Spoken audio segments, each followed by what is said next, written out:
We have had some technical problems. Are you ready to go? I'm ready to go. Ready? Hit it!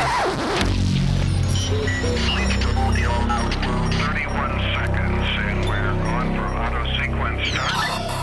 5, 4, 3, 2, 1. How you doing? I'm Scotty Bud Melvin. Thanks a lot for clicking play and dropping by and checking out some of my radio stories. I appreciate it. This one goes back to 1987, before I ever even had a real job in radio, a paying job anyway. I had just gotten out of the Air Force in May of 87, was planning a wedding, working 3 jobs. I was a forklift driver and the receiving department at a place called Beach Products. They made paper plates and napkins and other stuff. I was a security guard at Bronson Hospital in Kalamazoo. I would eventually end up on WLKM radio in Three Rivers. So all that's going on. I decided to go back to college at Western Michigan University. I had some GI Bill money, and I ended up getting involved with WIDR Radio, which was Western Michigan University's radio station. So I ended up getting the overnight shift. They needed somebody there, of course. I was low man on the totem pole, and my job was Friday nights, 1 a.m. to 6 a.m. after a show called Forte. It was a heavy metal show hosted by my buddy Mike Dinvald, who I would eventually work with at another radio station. He was a cool dude. His show was very popular.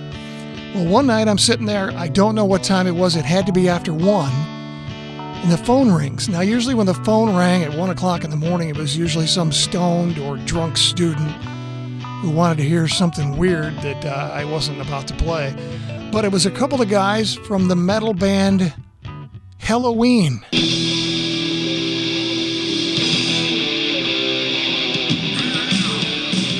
Yes, they were supposed to do an interview with Mike Dinvald on his radio show earlier that night. So they were either just late or misjudged the time by an hour.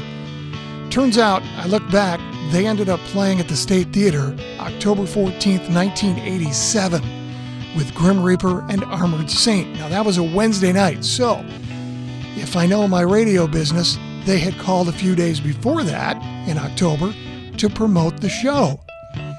So rather than bail as I had them on the phone, I decided to make the best of it. I think I had 2 of them on the phone from the band. So we had a little phone speaker at the radio station.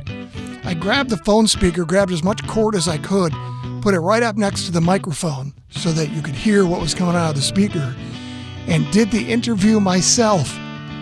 My first radio interview. No prep time. The good news was I knew the band, knew some of their songs, and I don't remember much about the actual interview, except that I remember pumping my fist afterward because I was excited that I had just done a live interview and had no idea it was going to happen. I do not have a tape of it, but I know it was on a radio station, and as weird as it was, I had my first interview under my belt at 1 o'clock in the morning on a college radio station with probably 20 people listening. Didn't matter. I got it done. It was a first. Thank you, Halloween. Rock on, my metal friends. And thank you for listening. I appreciate it. I'll see you next time.